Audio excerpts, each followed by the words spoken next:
नमस्कार। नमस्कार। आज हम 3 अहम मुद्दों पर थोड़ी गहराई से बात करेंगे। बिल्कुल। जी। एक तो उपराष्ट्रपति का जो हालिया इस्तीफा हुआ है हाँ। और उसके संवैधानिक पहलू क्या हैं। हाँ। दूसरा, हमारा राष्ट्रीय ध्वज तिरंगा, हाँ। उसकी कहानी, उसके नियम। बिल्कुल। और तीसरा, भारत की डिजिटल ताकत यूपीआई, जो दुनिया भर में नाम कमा रही है। सही। हमारे पास इन पर कुछ खबरें और सरकारी जानकारी है, तो आइए देखते हैं इनमें क्या खास है और इसके मायने क्या हैं। जरूर। शुरुआत करते हैं उपराष्ट्रपति के इस्तीफे वाली खबर से। जी। तो खबर यह है कि उपराष्ट्रपति जगदीप धनखड़ ने अपना कार्यकाल पूरा होने से पहले ही इस्तीफा दे दिया है। हाँ, और ऐसा भारत में सिर्फ तीसरी बार हुआ है। ये अपने आप में मतलब काफी बड़ी बात है। हाँ, ये एक महत्वपूर्ण संवैधानिक घटना है। तो संवैधानिक तौर पर ये होता कैसे है? इसकी प्रक्रिया क्या है? देखिए, संविधान का अनुच्छेद 67A जो इसी से जुड़ा है, हाँ। वो कहता है कि उपराष्ट्रपति अपना इस्तीफा राष्ट्रपति को सौंप सकते हैं। अच्छा, और वो तुरंत प्रभावी हो जाता है? इसमें एक पेच है। मतलब राष्ट्रपति के पद खाली होने पर 6 महीने में चुनाव कराना अनिवार्य है। हाँ, ये तो पता है। पर उपराष्ट्रपति के लिए संविधान कहता है कि चुनाव यथाशीघ्र कराना चाहिए, मतलब जितनी जल्दी हो सके। कोई तय सीमा नहीं दी गई है। अच्छा, कोई तय सीमा नहीं, ऐसा क्यों? शायद इसके पीछे सोच ये है कि उपराष्ट्रपति का पद सीधे सीधे कार्यकारी शक्तियों से जुड़ा नहीं है, जैसे राष्ट्रपति का होता है। तो वो तत्काल भरने की जो संवैधानिक बाध्यता है, वो थोड़ी कम रखी गई है। समझ गए। अच्छा, तो जब तक नए उपराष्ट्रपति नहीं चुने जाते तब तक काम कैसे चलता है? कोई कार्यवाहक उपराष्ट्रपति होता है क्या, मतलब एक्टिंग वाइस प्रेसिडेंट? नहीं नहीं, संविधान में कार्यवाहक उपराष्ट्रपति का कोई प्रावधान नहीं है। तो फिर देखिए, उपराष्ट्रपति राज्यसभा के पदेन सभापति भी होते हैं, है ना? मतलब अपने पद की वजह से वो राज्यसभा के अध्यक्ष होते हैं। हाँ। तो जब वो नहीं होते, उनकी गैर मौजूदगी में राज्यसभा के जो उपसभापति हैं वो सदन की कार्यवाही संभालते हैं। अच्छा, ठीक है। और एक और दिलचस्प बात यह है कि जो नए उपराष्ट्रपति चुने जाते हैं उनको पूरे 5 साल का कार्यकाल मिलता है। पूरे 5 साल, भले पिछले वाले का कार्यकाल बचा हो। हाँ, बिल्कुल। चाहे पिछले उपराष्ट्रपति का कार्यकाल कितना भी बचा हो, नए वाले को पूरे 5 साल मिलेंगे। ये अमेरिकी सिस्टम से अलग है। हाँ, वहाँ तो बचा हुआ कार्यकाल पूरा करते हैं। सही। वहाँ उपराष्ट्रपति राष्ट्रपति का पद खाली होने पर बचा हुआ कार्यकाल पूरा करते हैं। भारत में ऐसा नहीं है। ये तो हुई संवैधानिक प्रक्रियाओं की बात। अब जरा उन प्रतीकों पर आते हैं जो हमें जोड़ते हैं। जी। हाल ही में 22 जुलाई को राष्ट्रीय ध्वज दिवस मनाया गया, और मुझे हमेशा ये बात सोचने पर मजबूर करती है कि आज हम जो तिरंगा देखते हैं वो हमेशा से ऐसा नहीं था। इसका ये रूप कैसे बना? हाँ, बिल्कुल। इसका एक पूरा इतिहास है, एक सफर है। शुरुआत हुई 1906 के स्वदेशी आंदोलन वाले झंडे से। हाँ, उसमें कमल और चांद तारे थे शायद। हाँ, कुछ वैसा ही।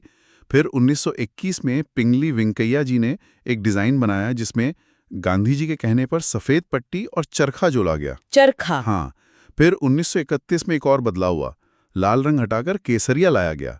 और आखिरकार 1947 में संविधान सभा ने आजादी से कुछ पहले चरखे की जगह सारनाथ के अशोक स्तंभ से लिया गया अशोक चक्र अपनाया। अच्छा, वो नीला चक्र। हाँ, वही। और तब जाकर तिरंगे को उसका वो स्वरूप मिला जो आज हम देखते हैं। और इसके रंगों और चक्र का मतलब क्या है, ये भी तो समझना जरूरी है। बिल्कुल। केसरिया रंग जो है वो साहस और शक्ति का प्रतीक है। सफेद रंग शांति और सच्चाई का, और हरा रंग वो हमारी जमीन की उर्वरता, खुशहाली और विकास का प्रतीक है। और वो चक्र, उसमें 24 तीलियां हैं ना? 24 तीलियां। वो नीले रंग का अशोक चक्र, जिसे धर्म चक्र कहते हैं, ये जीवन की गतिशीलता दिखाता है। मतलब ये कि चलते रहने में ही जीवन है, रुकना नहीं है, गति ही जीवन है। वाह। अच्छा, इसे फहराने को लेकर भी कुछ नियम हाल में बदले हैं। मैंने सुना था हर घर तिरंगा अभियान के वक्त कुछ बदलाव हुए थे। हाँ, बिल्कुल। ध्वज संहिता 2002 है, जिसमें सारे नियम दिए गए हैं कि झंडा कैसे फहराना है, उसका सम्मान कैसे करना है। जी। 2022 में इसमें एक अहम संशोधन किया गया। अब नागरिक अपने घरों पर या कहीं खुले में दिन और रात दोनों समय तिरंगा फहरा सकते हैं। दिन और रात दोनों? पहले ऐसा नहीं था। नहीं, पहले सिर्फ सूर्योदय से सूर्यास्त तक ही फहराने की अनुमति थी, पर अब ये बदल गया है। बस शर्त यह है कि ध्वज का सम्मान बना रहे। ये हर घर तिरंगा अभियान को ध्यान में रखकर किया गया था। ठीक है। तो जैसे नियम बदल रहे हैं वैसे ही तकनीक भी देश को बदल रही है। हाँ बिल्कुल। एक और क्षेत्र जहां भारत आजकल कमाल ही कर रहा है वो है डिजिटल पेमेंट। राइट। भारत का यूपीआई हाँ, दुनिया का number 1 real time payment system बन गया है। वीजा को भी पीछे छोड़ दिया, ऐसा सुना मैंने। ये सचमुच बहुत बड़ी उपलब्धि है। यूपीआई यानी यूनिफाइड पेमेंट्स इंटरफेस, हम्म, इसे एनपीसीआई यानी national payments corporation of India ने बनाया है। हाँ, एनपीसीआई। ये आईएमपीएस वाली जो तकनीक है ना, उसके ऊपर बना है और इसकी सफलता के पीछे सरकार की डिजिटल इंडिया मुहिम का बहुत बड़ा हाथ है। जैसे जनधन खाते खुले, आधार से सबको एक डिजिटल पहचान मिली, इंटरनेट कनेक्टिविटी बेहतर हुई, ये सब एक बुनियाद की तरह काम किया। अच्छा। और यूपीआई खुद एक डिजिटल पब्लिक इंफ्रास्ट्रक्चर मतलब डीपीआई जैसा है। यूं समझिए कि ये एक सार्वजनिक डिजिटल हाईवे है जो ओपन सोर्स है। ओपन सोर्स मतलब इसकी तकनीक खुली है, इससे लागत कम होती है और अलग-अलग पेमेंट ऐप्स, चाहे वो गूगल पे हो, फोन पे हो या कोई बैंक की ऐप, वो सब आसानी से एक दूसरे से बात कर पाती हैं, जुड़ पाती हैं। अच्छा, तभी ये इतना आसान लगता है इस्तेमाल करने में। बिल्कुल। और अब तो ये सिंगापुर, यूएई, फ्रांस जैसे कई देशों में भी चल रहा है या चलने की तैयारी में है। वाह, ये तो वाकई गर्व की बात है। ही। अच्छा, इन बड़ी खबरों के साथ साथ कुछ और घटनाक्रम भी हुए, छोटे छोटे पर अहम, उन पर भी एक नजर डाल लेते हैं। हाँ, जैसे 20 जुलाई को अंतर्राष्ट्रीय चंद्रमा दिवस मनाया गया। ये अपोलो 11 की पहली मानव चांद लैंडिंग की याद दिलाता है। और भारत के लिए भी ये खास है चंद्रयान 3 की सफलता के बाद। बिल्कुल, चंद्रयान 3 ने दक्षिणी ध्रुव पर सफल लैंडिंग करके इतिहास रचा है, तो भारत के लिए भी ये दिन अब और मायने रखता है। सही बात है। और कुछ? हाँ, एक और बात, संसद के मानसून सत्र में एक बिल पास हुआ है, bills of landing bill 2025। Bills of landing, ये क्या है संक्षेप में? ये असल में जहाजों से जो माल ढुलाई होती है उसके दस्तावेजों से जुड़ा कानून है।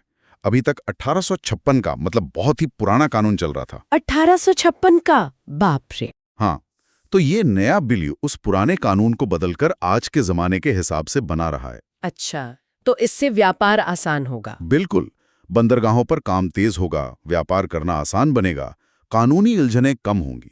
ये ईज ऑफ डूइंग बिजनेस की दिशा में एक अच्छा कदम है। तो आज हमने कई चीजें समझी, कैसे संवैधानिक प्रक्रियाएं चलती हैं, कैसे हमारे राष्ट्रीय प्रतीक बने और उनके नियम वक्त के साथ बदले। हाँ, और कैसे भारत तकनीक के दम पर दुनिया में अपनी एक अलग पहचान बना रहा है। हाँ, और ये सोचने वाली बात है कि कैसे नियम और प्रतीक दोनों ही समय के साथ बदलते हैं, विकसित होते हैं। सही। चाहे वो उपराष्ट्रपति के चुनाव की प्रक्रिया हो या झंडा फहराने के नियम हो या फिर व्यापार के पुराने कानून, ये जो निरंतरता है और जो बदलाव है, इसका संतुलन ही किसी राष्ट्र की पहचान को गढ़ता है। बिल्कुल। ये संतुलन कैसे भविष्य की राह तय करता है, इस पर विचार करना काफी दिलचस्प हो सकता है। जरूर, सोचने के लिए एक अच्छी बात कही आप।